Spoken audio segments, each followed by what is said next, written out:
All right, so show of hands. Who hates to take tests in here? Be honest, who hates to take tests? All right, so unfortunately, I'm not one of those people. I've shared this before. I was that nerd that in class that if the teacher forgot to bring up a pop quiz, I'd be like, hey, weren't we going to have a test today? Yeah, I wasn't well liked by my friends in school, especially during those times. But you know what? The reason was because I had studied hard for that test, and by golly, I was going to get a good grade on it. Even if nobody else wanted to take it, I wanted to take the test. You know, some of the most dreaded words that you may have heard in school were pop quiz.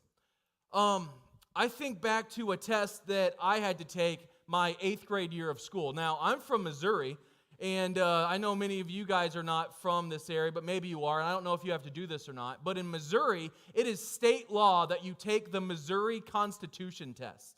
Anybody in here have to take a Constitution test? You guys did that? Okay. So the Missouri Constitution test is 200 questions. And the thing about the Constitution test is that if you do not score a 70%, you don't get to go to high school.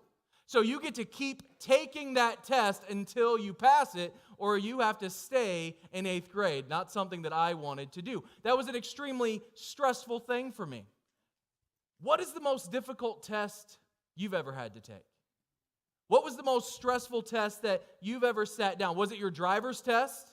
You know, I know a lot of people that have failed their written driver's test or their actual driving test. You know, that can be nerve-wracking. Did you ever have to take a test to get into something like an entrance exam? Those can be pretty intimidating. I know several of you are educators. You know that test that you have to take in order to finally be a teacher. You know, that's a big test.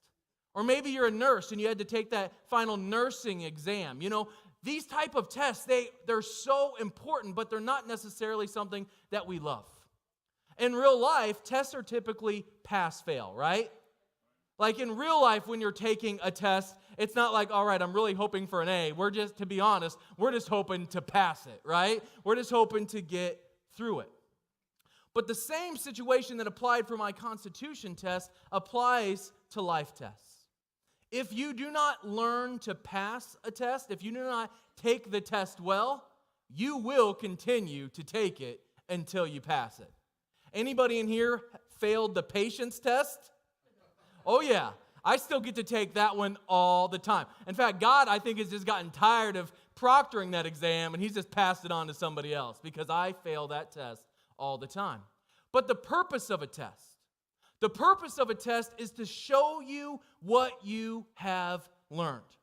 So when we fail a test, we should not become discouraged. We should not be angry that we had to take it. We should simply learn from it because we are able to evaluate where we're at. The tests that we face in life are God's way of showing us how we're doing in our spiritual growth. We should not be afraid if we don't pass the first time. We just turn to God and rely on Him for the energy, for the ability, for the strength to be able to pass it the next time. This morning we're going to talk about tests. 2 weeks ago we left off with Joseph. Remember, he was the favored son of his father. He got to wear royal robes. But then he found himself in a pit, thrown in there by his jealous brothers. God got him out of the pit, only for him to be sold into slavery into the nation of Egypt, away from his father and his family and everything that he had known. But God had given Joseph a promise.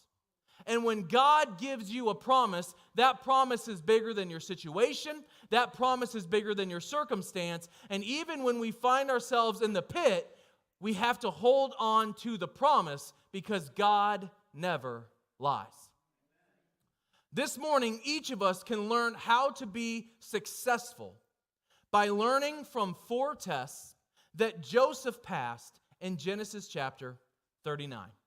So that's where we're going to start off this morning. Genesis chapter 39, starting at verse 1. It says, "Now Joseph had been brought down to Egypt, and Potiphar, an officer of Pharaoh, the captain of the guard, an Egyptian, had bought him from the Ishmaelites who had brought him down there." So Joseph has lost everything. And in the midst of losing everything, he's made into a slave. But this is how God works. You see, Joseph isn't made a slave just to anyone. He's made a slave to the head of Pharaoh's secret service. He's made a slave to one of the most important men in Egypt. This is something that we always need to keep our eyes open, even in the midst of difficulty, even in the midst of trying situations. We always need to keep our eyes open to what God is doing in the midst of difficult situations. But what is the purpose of this?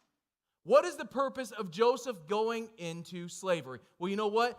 Through these 4 tests, we're going to figure that out, and we're going to learn them. So the Lord was with Joseph, and he became a successful man. And he was in the house of his Egyptian master. But his master saw that the Lord was with Joseph, and that the Lord caused all that he did to succeed in his hands. Even in the midst of a pit, even in the midst of difficulty, even in the midst of a season of life that you are not enjoying, you can still experience the favor of God. But you have to pass the test. Job 23:10 says, "But God knows the way that I take, and when he has tried me, or when God has tested me, I will come out as gold." Why does God test us? God tests us so that through that experience, we can come out refined. We can come out better. We can come out knowing things that we did not know before, because guess what? When you pass one test, you get to go on to the next level.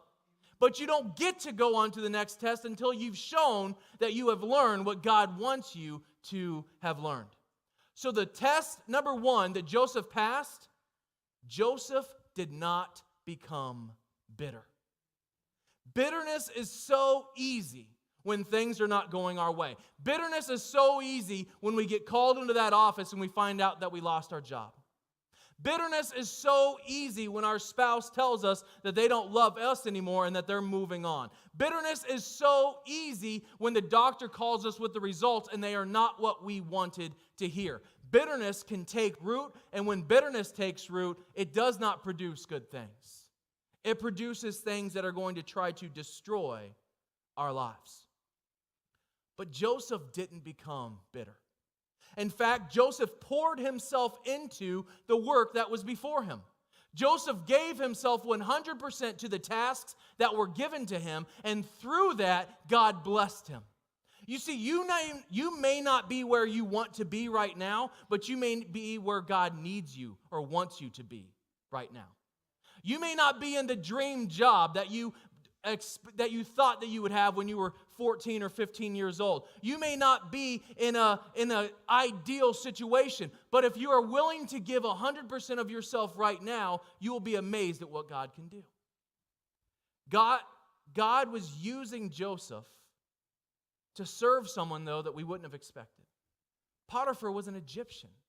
He was a pagan. He wasn't necessarily a good man. You know what? God might use you to serve people that aren't good to show them who God is. God may use you to bless people that you wouldn't think need to be blessed, because God wants to reveal to them who He is. What does it mean to be successful? Do we define success as how it benefits us or how it affects other people? Is success about what we can get out of the situation or about what God gets out of the situation? You see, anytime you receive success, that becomes a platform for God's glory. Success does one of two things in the life of a Christian. It either drives them toward God or away from God. Success can drive you toward God if you begin to give God the credit and the glory for everything good that's coming, or it can drive you away from God if you begin to receive the credit and the glory for everything that is happening. Joseph didn't keep the credit. He gave all the credit back to God. When Potiphar came and said, "Joseph, you're amazing. Man, my stocks are going up. My fields are producing. All the other servants are working better than they ever had." Joseph didn't go, "Yeah, that's right, baby." No, Joseph said, "Because my God, the one true God, is doing it for you." Genesis 39:4 continues. It said, "So Joseph found favor in his sight, in Potiphar's sight, and he attended him. And Potiphar made him an overseer of his house and put him in charge of all that he had. Here's the deal. Joseph's faithfulness was rewarded. You know what it was rewarded with? More work, more responsibility. It's so easy for us to begin to see negative things when God is trying to help us to see good things. You see, a negative person would look at Joseph's situation and go, oh, great, now I have to do more. But a person of God, a child of God, a believer in Jesus will look at it and say, thank you, God, for more opportunity to show how great and awesome you are. Thank you for a greater challenge. From the time that he was made overseer in the house and over all that Potiphar had, the Lord blessed that Egyptian's house for Joseph's sake. Whose sake did he bless it for?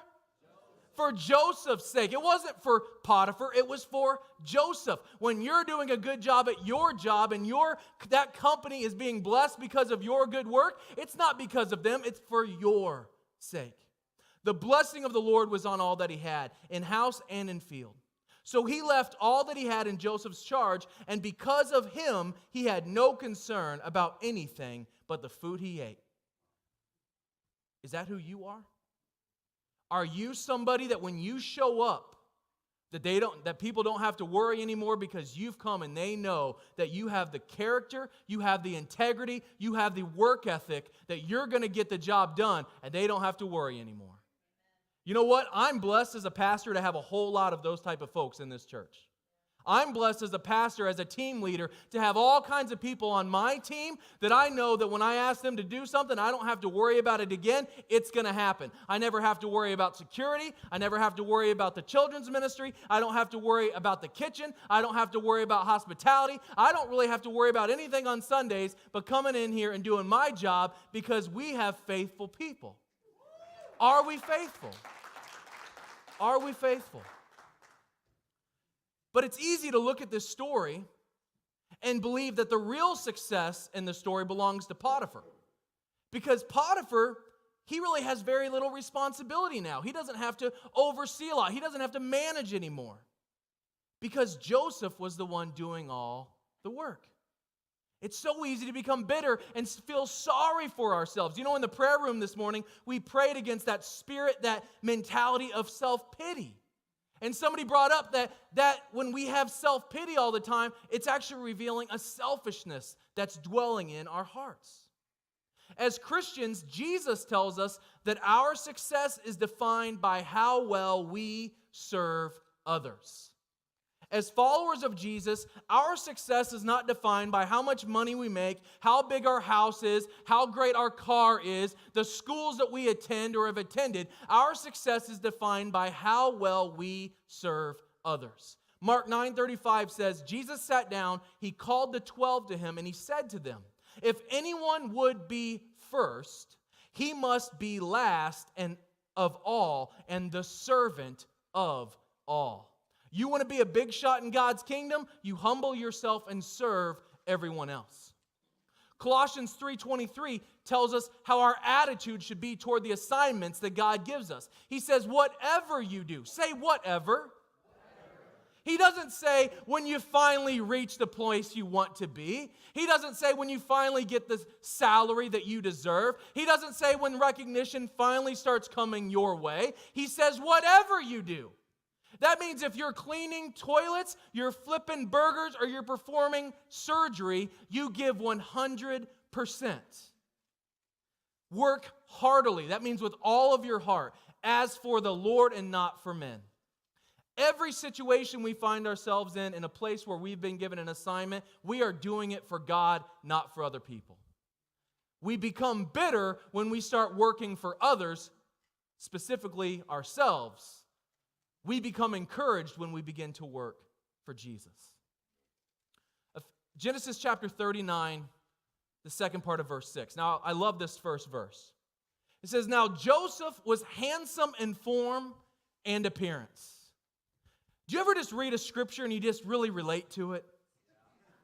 You just read a scripture and you're like, man, God is talking to me right here. After that time, his master's wife cast her eyes on Joseph and said, lie with me. But he refused and said to his master's wife, behold, because of me, my master has no concern about anything in the house. and he has put everything that he has in my charge. He is not greater in this house than I am, nor has he kept back anything from me except you, because you are his wife. How then can I do this great wickedness and sin against God?" And as she spoke to Joseph day after day, he would not listen to her, he would not lie beside her, and he would not be in the same room with her. The second test that Joseph passed, Joseph did not become prideful. How easy would it have been for Joseph? This young man who had been the favored son, who had actually been put in a position of authority over his brothers and has been given this dream by God that he's one day going to rule and reign. How easy would it have been for Joseph in the midst of all of that goodness that he's now experiencing at Potiphar's house? Everything's going Joseph's way. Everything he's touching is turning to gold. Everything he commands is turning out well. He looks like a big shot. Now, he's giving glory to God, but how easy would it have been for Joseph to become prideful? Guys, when things start going well, that's when we have to guard our heart. It's not when things start going bad, because that keeps us focused on Jesus. But it's when things really start going well, when the pressure is off, when we get that promotion at work, when we finally get that relationship we've been hoping for, when things really start going our way, that's when we need to guard our heart from allowing pride to come in. You see, James 1:12 says, "Blessed is the man who remains steadfast under trial. For when he has stood the test, he will then receive the crown of life, which God has promised to those who love him." Now, I want you to see this. The way that you pass the test, the way that you don't become prideful when things are going your way, is that you love Jesus. It was Joseph's relationship with God that kept him humble and not justifying his sin. Joseph was doing so well. He was at the top of his game. It would have been so simple for him to listen to the lies of the enemy and to begin to justify evil. It would have been so easy for him to begin to make excuses, to begin to say things like, God's not going to care. Or maybe even, God kind of owes me a little bit. I've worked hard. I've served well. I think God owes me this little thing for myself. Proverbs 16:18 says, "Pride goes before destruction, and a haughty spirit goes before a fall." If you want to fall flat on your face, allow pride to begin to grow. Just because you can do something and get away with it does not mean that you should. I want you to hear me this morning. Just because you can do something, just because you can get away with something, just because maybe other people don't consider something to be wrong, does not mean that you should be doing those things. Does not mean that you should be saying those things. It definitely does not mean you should be thinking those things. 1 Corinthians 10:23 says, "All things are lawful, but not all things are helpful. All things are lawful, but not all things build up. Let no one seek after his own good, but the good of his neighbor." So here Joseph is. Potiphar loves him. His co-servants love him. Now Potiphar's wife loves him. Joseph's working hard. Nobody's going to find out about it. She wants this to happen. This is probably not the first time it's happened. Potiphar's probably got his thing going on at the temple with the temple prostitutes there. Who's it going to hurt? And in fact, Joseph, he's just going to get his right now, right? He's been working so hard for everybody else. It's time for Joseph to have a little bit for himself. It's time for Joseph to get a little joy in the midst of this. He didn't ask to be thrown into slavery. It's time for Joseph to be able to have some fun and to be able to relax a little bit with the master's wife. And chances are, if he does this thing, he's going to experience even more promotion, because now she's going to be in his master's ear trying to tell him how great Joseph is all the time. You know how Joseph avoided falling into this temptation? He would not listen. He would not touch. He would not be near. This is what it says about Potiphar's wife. That when Potiphar's wife started coming on to him and advancing upon him, Joseph refused to listen to her. He refused to touch her. He refused to even be near her. And you know what? When things are going well or when things are going bad, no matter what, the way you guard your heart from pride is you don't listen to those thoughts. You don't touch those things. You don't even go near those things that are going to draw you away from Jesus Christ. The story goes on. It says, but one day, when he went into the house to do his work, and none of the men of the house were there in the house, she caught him by his garment, saying, lie with me. But he left his garment in her hand, and he fled and got out of that house. How many of you know that even if you're not looking for trouble, sometimes trouble comes looking for you? You know what you do when trouble comes looking for you? You run from it. You don't try to bow up and stand your ground. You don't try to convince yourself that you're strong enough to overcome. You don't try to tell yourself that you can handle this. No, when trouble comes looking for you, you run from that trouble. Because chances are you're going to fall to it eventually if you don't get away from it. Joseph shows us the correct response. When trouble comes knocking, we get away from it. As soon as she saw that he had, so loud with me. It says, but he left his garment and he fled from that house. As soon as she saw that he had left his garment in her hand and had fled out of the house, she called to the men of her household and said to them, see, he has brought among us a Hebrew to laugh at us. He came in to me to lie with me, and I cried out with a loud voice. And as soon as he heard that I lifted up my voice and cried out, he left his garment beside me, and he fled and got out of the house. Then she laid up his garment by her until his master came home. And she told him the same story, saying, the Hebrew servant whom you have brought among us, came in to me to laugh at me. But as soon as I lifted up my voice and cried, he left his garment beside me, and he fled out of the house. The third test that Joseph passed, he did not give in. He did not give in. I have seen more marriages, more businesses, more relationships. I've seen more ministries and more lives ruined by giving in than just about anything else. You know, it's not always easy to follow Jesus. And when we have this constant temptation that we allow to stay, or that just keeps coming back at us, and it keeps pounding at us and pounding at us and pounding at us and pounding at us, it's easy to finally just throw up your hands and give in, right? It's easy to just quit trying to do the right thing and just to give in. And you know what? We convince ourselves that it's not our fault. We convince ourselves that it's okay. We convince ourselves that we owe it to ourselves to stop fighting. But God doesn't want us to stop fighting. 1 Corinthians 15:58 says, therefore, my beloved brothers, be steadfast, be immovable, always abounding in the work of the Lord, knowing that in the Lord your labor is not in vain. Keep going. Don't buy into the lie that it's pointless. Don't buy into the lie that it's not going anywhere. Don't buy into the lie that you're not getting anywhere. Don't give up. You keep working for Jesus. You keep striving for Him because it's not in vain. But the difficult thing is that sometimes there are still consequences for doing the right thing. You guys ever experienced that before? Where you do the right thing and there's still bad things that happen? In those moments, more than any other time, you've got to have faith that God is for you.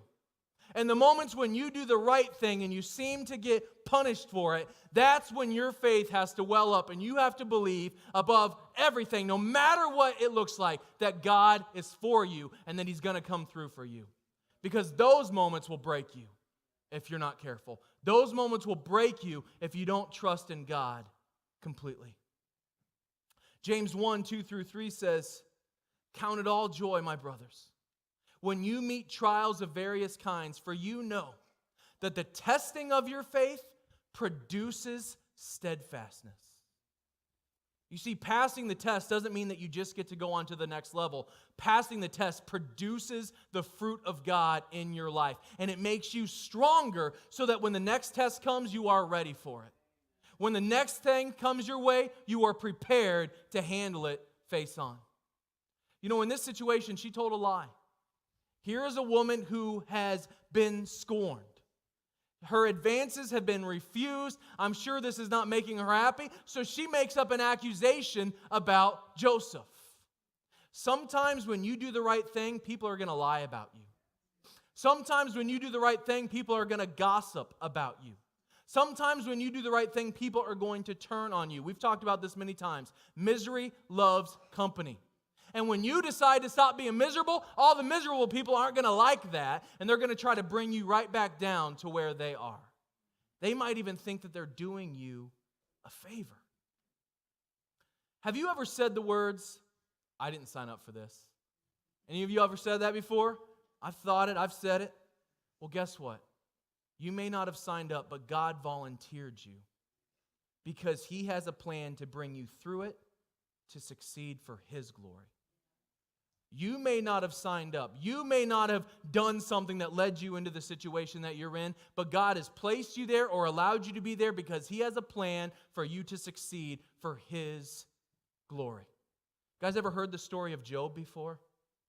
The beginning of the book of Job, God and Satan are having a conversation without Job knowing. And Satan's like, you know what, God, Job only loves you because you're so good to him. And God says, you know what, I believe that Job will continue to love me no matter what you throw at him. And Satan goes, care to prove it?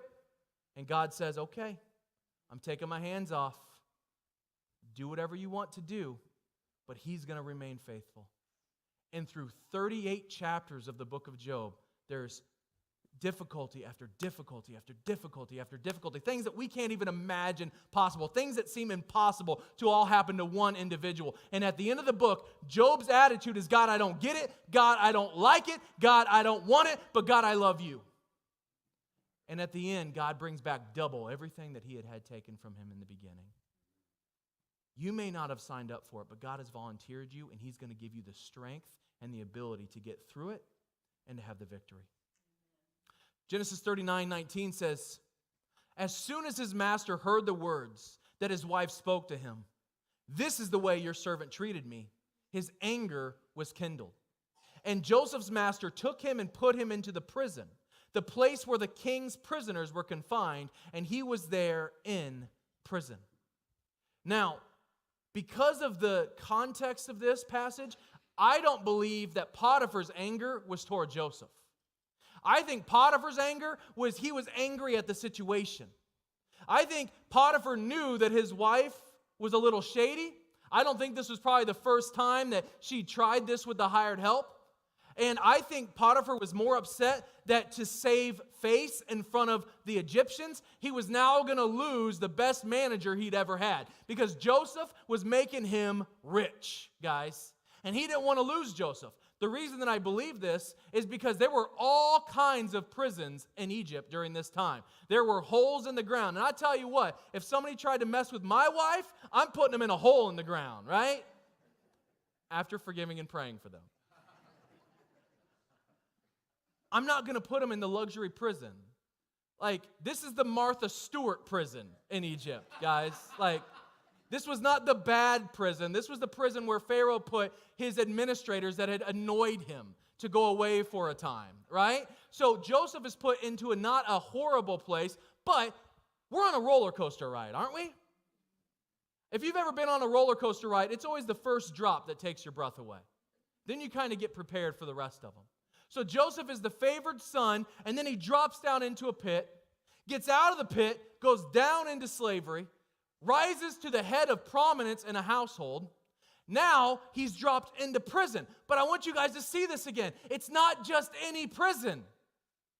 The situation that Joseph finds himself in is not the one he would have preferred, but it's the place where God wanted him to be. Because now Joseph is in a place where he's coming into contact with people that have contact with Pharaoh. And what was the promise of God on his life? That he would rule and reign. Well, guess what? To rule and reign, you have to have contact with Pharaoh. So now God has placed him in a place, he's placed him in a situation where he can have contact with people that have contact with the ruler.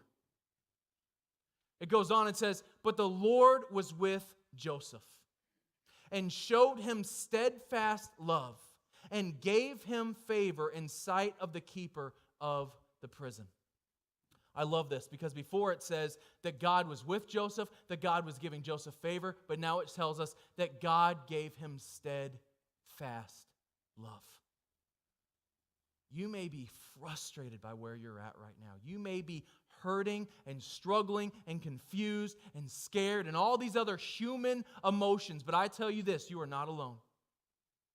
The God of steadfast love is right there with you. He loves you, and He cares for you, and He has a plan for victory for you.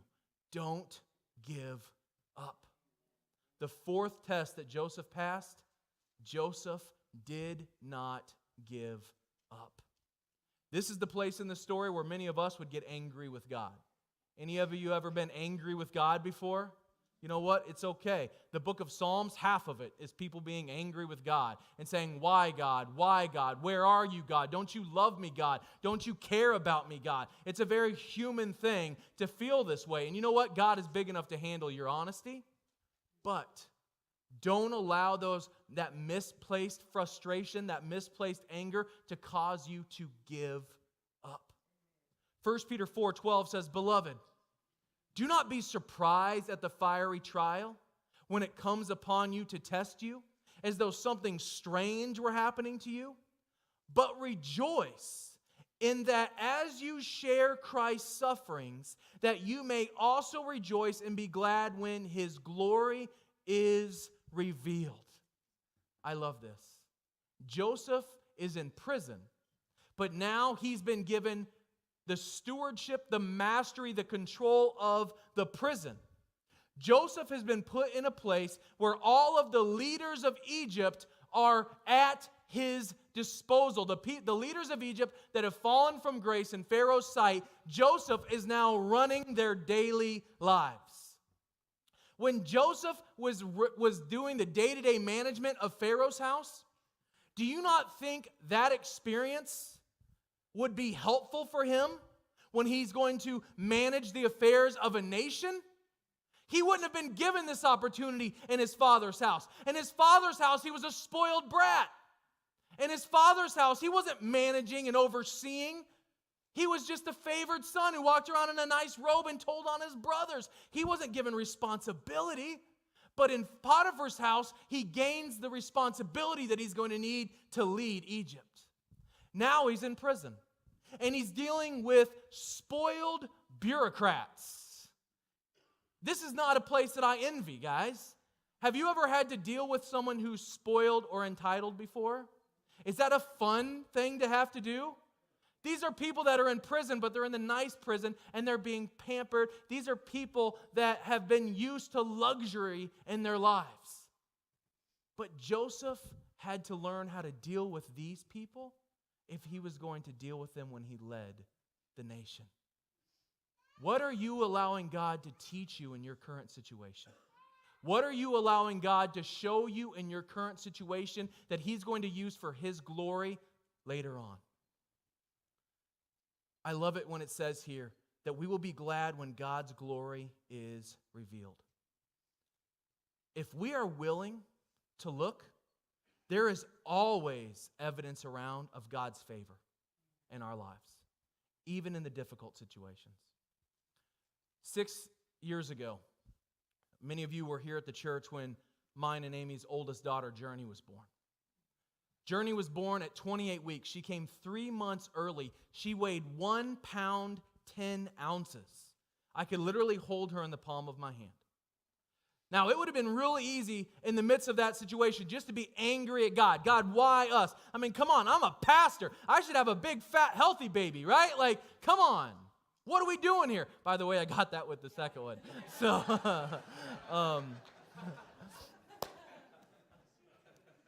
but you know what? She's not fat, by the way. I shouldn't have said that. And I'm serious. I don't want to use that word. I don't like that word. But she is healthy. But my wife just happened to be down in St. Louis. And when she went into this began having these problems, she just so happened by coincidence, and I say that in jest, to give birth at one of the top high-risk pregnancy hospitals in the nation. Then, when Journey was born under 2 pounds and was considered a micro-preemie, she just so happened, by coincidence, to be sent to Cardinal Glennon Hospital, one of the best specialty NICUs on the planet. It was not convenient for my wife to be in St. Louis, have a baby, and have to drive back and forth for 9 weeks. But you know what? The benefit far outweighed the inconvenience. Don't allow the inconvenience or the frustration of your current situation to steal from you the good that God might be doing without you being aware of it. Because I would far rather my baby have been born there and come home healthy after 9 weeks than have been born somewhere else and maybe they didn't have the qualifications to save her. You can always find evidence of God's favor if you're willing to look for it. The amazing thing, though, if you have been in this situation, you're like, Pastor Tanner, this is all great, but I've already given up. I already quit. I quit days ago. I quit months ago on my marriage ever getting better. I quit years ago on ever having fulfillment of a great career. I quit years ago on ever being reconciled with that family member. I quit a long time ago. You know what the amazing thing about quitting is? Quitting only lasts as long as you choose for it to. Quitting anything only lasts as long as you decide for it to last. Because you can start trying again at any moment. You can start walking with Jesus again and His plans for you at any moment. You can start believing again at any moment. You don't have to stay quit. Joel, if you'd come up. So this is what I want to share with you guys this morning. This is what I want you to take away. You cannot be successful if you allow yourself to become bitter. You cannot be successful if you allow yourself to become prideful. You cannot be successful if you give in to temptation. And you cannot be successful, and you will not be successful if you quit. But I've got a cheat sheet for you this morning. Anybody in here, let's be honest, you ever use a cheat sheet in school? Yeah, I had like an entire encyclopedia of them. I'm not bragging, it's just the reality. I've got a cheat sheet for you this morning that will help you to pass any test. You know what it is? It's Jesus. Jesus can and will help you pass any test in your life. Philippians 4:13 says, I can do all things through Him who gives me strength. Let me share it a different way. I can pass any test because of Him who already has the answers. There is no test too big that God does not already have the answer to it. This morning, if you have a test in your life, or if you sense a test is coming in your life and you're struggling, or you're afraid, or you're confused, if you have a test this morning and you want people to stand with you in agreement, I want to invite you to come. Would you leave the comfortability of your chair like Joseph had to leave the comfortability of his father's house? And would you come down and allow Pastor Linda and I just to pray with you this morning? And we're just going to pray that God gives you the strength and the knowledge and the ability to come through this test. Would you stand to your feet this morning? Let's worship the Lord.